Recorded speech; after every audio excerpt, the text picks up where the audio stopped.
But moving on with some of the other people that were moved over. And a surprise move by the WWE that they didn't really talk about. Announcers were shipped over as well. And the big surprise was hearing late on Monday that I'm sorry, Byron Saxton Barry was Saxton. traded to SmackDown for David Otunga. Now, that That's raised a lot of interesting. questions because of the commentary situation on SmackDown as it stands right now. Everybody, I'm sure, at this point knows that Mauro Ranallo is basically taking an indefinite hiatus until his contract is up. All kind of stemming from what's the word I'm looking for? The legend of JBL. And for those that don't know, JBL has had a very long storied career of being a bully in the back, just hazing people, harassing people, physical assault in a lot of instances. And, speculation is JBL had a lot to do with Morrow being taken off of SmackDown, who is a sufferer of bipolar disorder. Now, Mm. Orlando, you suffer from bipolar disorder as well, as somebody that is going through the same thing as him. What are your thoughts on this whole situation as a whole? See, I've heard many different perspectives on this story, honestly, and I agree. It's hard to agree with every perspective you've heard because everybody has a valid point, to some degree. Some people say he should have been a professional. Some understand depression enough that they're willing to acknowledge how hard it could be for Mauro Ronaldo to face that kind of circumstances. Some even say that like you knew what the job entailed, you should have showed up. You should fulfill your dates, show up, or whatever. A lot of people say different things about this topic, but not a lot of people understand bipolar disorder. And I personally feel that I'm not gonna give him any excuse. So I'm just gonna use myself as an example. I don't have a fulfilling career as Mauro Ronaldo. I'm not even considered an expert like Mauro Ranallo is considered an expert in his field.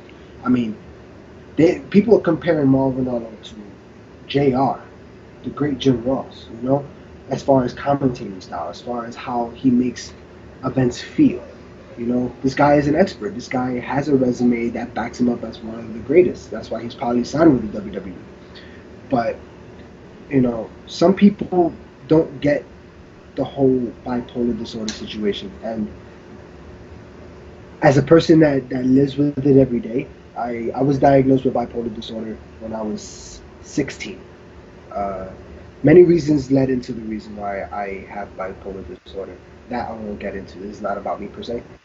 But when it comes to bipolar disorder, it's very hard to stay not stable, but at least consecutively in one mood or one focus. It's very hard to focus when you have your mind running 100 miles per hour, like any normal adult. So imagine when your emotions are doing the exact same thing on its own, just because that's just how you work. There's like a short in your brain somewhere that it just triggers what it wishes to trigger. It's just a chemical imbalance in the brain. And depending on what kind of bipolar disorder you have, there's multiple types. You have manic, you have depressants, the depressive, and if you're on the depressive side, it's like feeling a cloud take over your body, and it's very hard to get up sometimes. It's very hard to get up from your bed and actually do what you're supposed to do. I'm not saying Mauro Ronaldo has a good reason to not show up, but let's face the facts here. If you're already dealing with that kind of emotional instability, just because, then just imagine if somebody's hazing you and bullying, not, okay, I'll say bullying because hazing is a form of bullying to a certain degree. So imagine if somebody's already putting that pressure on you, plus the fact that you're working a schedule, only the schedule, but the pressures that a company like the WWE can provide to you. It's gonna take its toll on you. And JBL honestly, it I say it like this: if you have to be professional enough to override your natural brain chemistry, that makes it very hard to stay stable or consecutively stable in one mood or in one focus. And you have to completely override that as a professional and show up every day, do your job every day, and do it professionally. Show up to work, do what you got to do, and leave. Then JBL should be held to the same accountability as Mauro Ranallo, in my opinion. If he has to override his bipolar disorder, then I think JBL should override his dick up his assness. No, I mean, that's no. That was actually very well said, because it is just like, a guy like Morrow isn't one of these old school guys that are like, well, that's how the business goes. You haze and you get haze. He's a professional hired to do a job. He shows up to do a job. And like you said, despite, his mental and emotional state, but you got this asshole who, is just going out of his way to make his life hell. Now, with that being said, do you feel as though JBL should be reprimanded? And what do you think this very fast growing story is going to affect the company? I think this is very hard for me to say anything about because politics, etc., resumes, and who JBL is in the business. It's very hard to say who deserves what. Some people that worked with him feel like he doesn't deserve that because he's not really that much of an asshole, even though he can be an asshole. Some people are saying that he deserves it entirely because professional environments should not tolerate that. I completely agree. Um, Honestly, I think JBL should lose his position, but not leave the company. I think honestly they should just put him in a place that they can use him, maybe training, but then that'll probably become a fucking what's A this Bill guy's DeMont name? situation? From NXT. Mm-hmm. Yeah, Yeah, with Bill DeMont. like he'll just start bullying the recruits and stuff. So I don't know where to put JBL, but I think putting him somewhere that he's an expert in. Because I mean, come on, commentating, he's not an expert. He could cut promos, but he cannot cut commentating. He used to. But do He you used to think be that? okay with Taz. What was it? But No, do you Michael think that Cole. their Sorry. hand is going to get forced? Because you know that they're a publicly traded company. They do this whole big "Be a Star" campaign, and Well, I've to been paying attention to the stocks. I've been paying attention to this because when you mention publicly traded company, the first thing that comes into mind is stocks, right? Shares. hmm I've been paying attention to the stocks. I'm interested in buying stocks from the WWE, so I pay close attention. It hasn't dipped. It hasn't. Like if a response to this kind of behavior was a dip in the stocks, they would respond. They would respond promptly at that. But it hasn't. It's been fluctuating the way it normally does. I mean, stocks fluctuate regardless of whether you're good or not. Sometimes it dips. Sometimes it rises in price. But any significant response to this situation, I don't see it in their stocks. I don't see it immediately within their stock value. So since they don't see that, they're probably seeing it like how I'm seeing it. It's not that big of a deal. They'll probably just get over it. That's just the way they cheer. Like they said on Monday Night Raw, they boo who they want to cheer, they cheer who they want to boo. Well, but it's the same thing like with the Page thing. They thought it was going to be this whole big thing, and it just kind of went by the wayside. It's like, do you think this is just going to go by the wayside? Would I be safe to assuming that? The Page leaks? You talking about the Page leaks or the Page marriage stuff with Alberto? The leaks, the nude videos, and everything like that. Oh, this is definitely not the same thing. Not even close. But I mean, it was something. Because Page is still not on TV, by the way, just for the record. Say that again. Page is still not on TV. So, I mean, if she was on TV, then maybe we can see how they felt about it. But she's still not on TV, so as far as we're concerned, they probably still heated. Yeah, but it's still something that it's not gonna get as much. It's not being talked about like at all anymore. It's like and you can even go back further with Seth Rollins and his little dick pic situation. It's like they have these types of things happen, but they just kind of get swept under the bridge. It's like, but do you think because they're so geared towards children, and this guy is it's has such a history of this that they're gonna eventually be like, you know what, enough is enough. This guy either has to go or get off the mic or receive Let some me sort just of put it. disciplinary action. Let me just put it like this: if they do anything on any level, even what I just suggested, I'll be surprised. He ain't going nowhere. He ain't going nowhere. Yeah, I And don't to tend be to think honest, so with either. all this stuff, all this shake-up stuff, this is what upsets me. And I mentioned this to you 2 days ago during our production meeting. If they knew they were gonna trade announcers, why trade one boring ass announcer for another boring ass announcer? They could have easily been like, listen, Mauro, I understand you feel a certain type of way. We'll do a fresh start. We'll send you to Mondays. They could have just did that. They could have took Byron Saxton and traded him with Mauro Ranallo. That probably would have been overkill for Raw, in my opinion, because you got Corey Graves, Michael Cole, and Mauro Ranallo. That easily makes that the best commentating team. Oh, Easily, absolutely. without a shadow of a doubt. So maybe that was overkill, even though they love their Raw.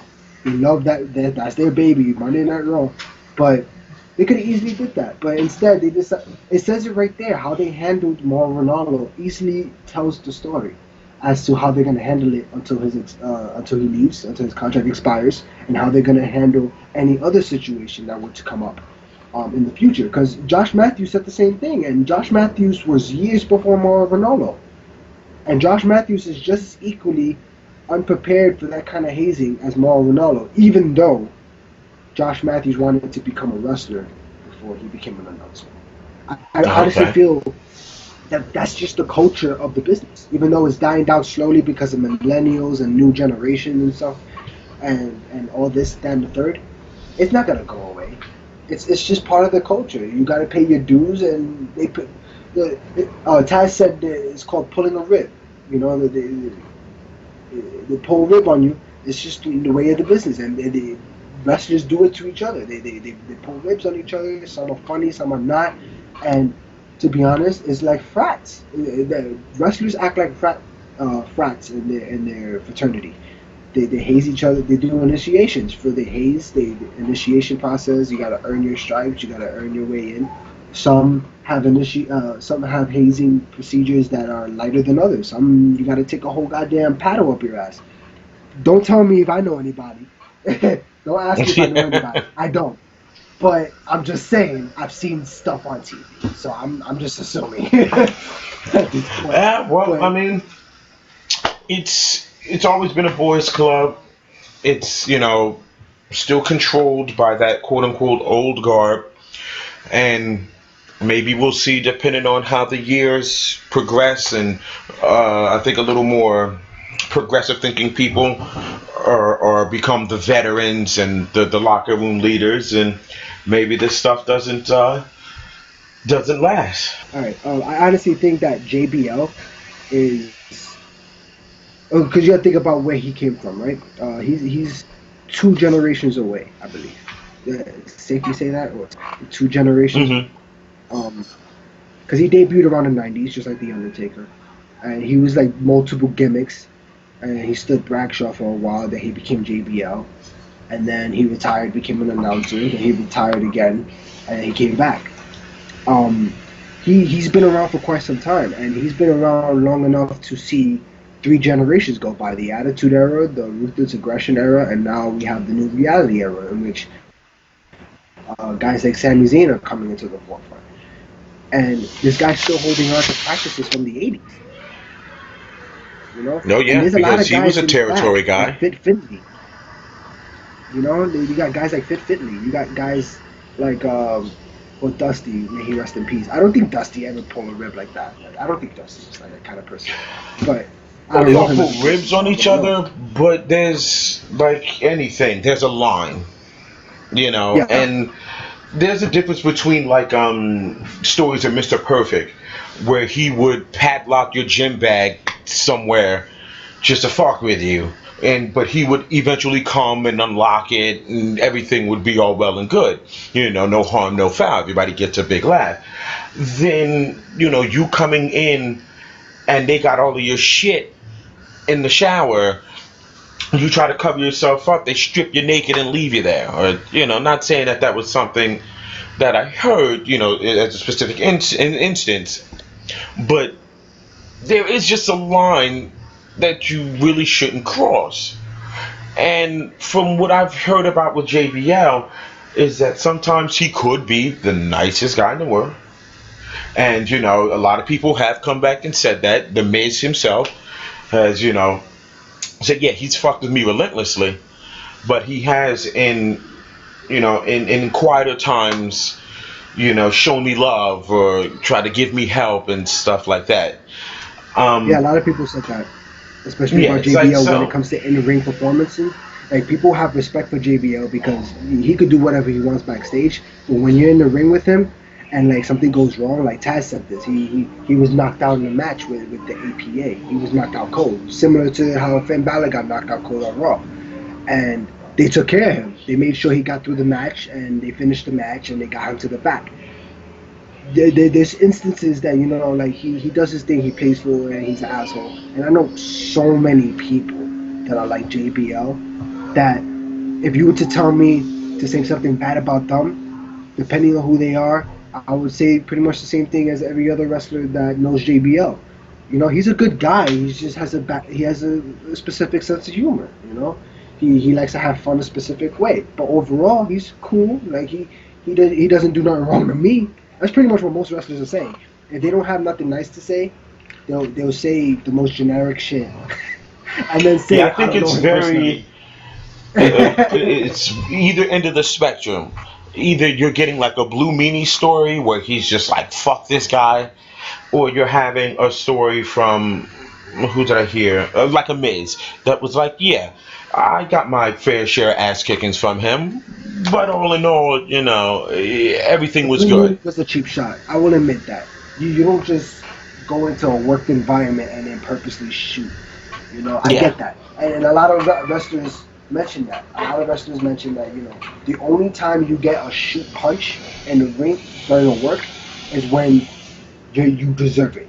And usually when you deserve it, like when Triple H was on Tough Enough all those years ago, the first Tough Enough, and he was trying to see if they can sell a punch, and one of the guys wasn't selling right, so he told him straight out, yo, if you sell like that in the ring, I will punch you for real.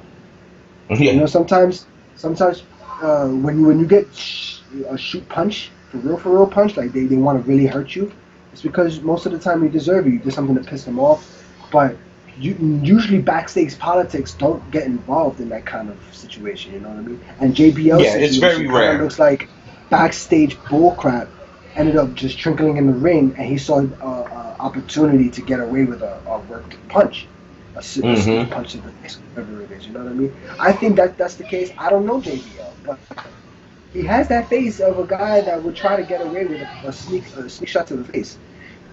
Yeah, he's a good heel for a reason. So absolutely. But to kind of if you still feel frustrated, always take two things into consideration. One, he was in the brawl for all. Yeah. He got knocked the fuck out in the brawl. And by Joey Styles too. By Joey Styles? That was Joey Styles? No, the old ECW commentator, they got into a backstage thing where, JBL was being JBL, and Joey Styles, of all people, flattened him.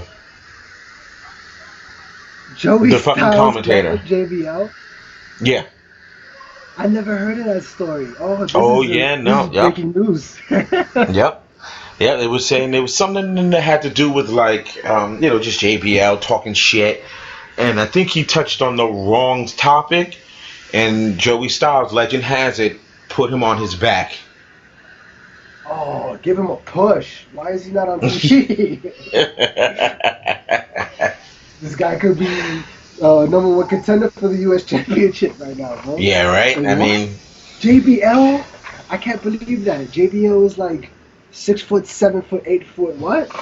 Yeah. Yeah. This guy is gigantic. That's probably why Mauro Ranallo feels the way he feels about JBL. I mean, this guy's intimidating, Well, that's a big part of it, too. He's this big-ass country boy hoss and that pushes himself around because he's bigger than most. You even look Yeah, at some of the guys that are still on the roster. He got the majority of those guys. In yeah. terms of size. You can make a very bad impression on somebody that suffers from depression, especially when you have a strong appearance, you have a Hmm. strong attitude, and even your jokes are just strong. Everything's strong. For a person, I'm not saying depressed people are weak, but depressed people tend to get very Vulnerable. vulnerable through Hmm. signs, through moments that of strength. It doesn't even matter if it's insecurity or not, because I don't think Mauro Ranallo is insecure.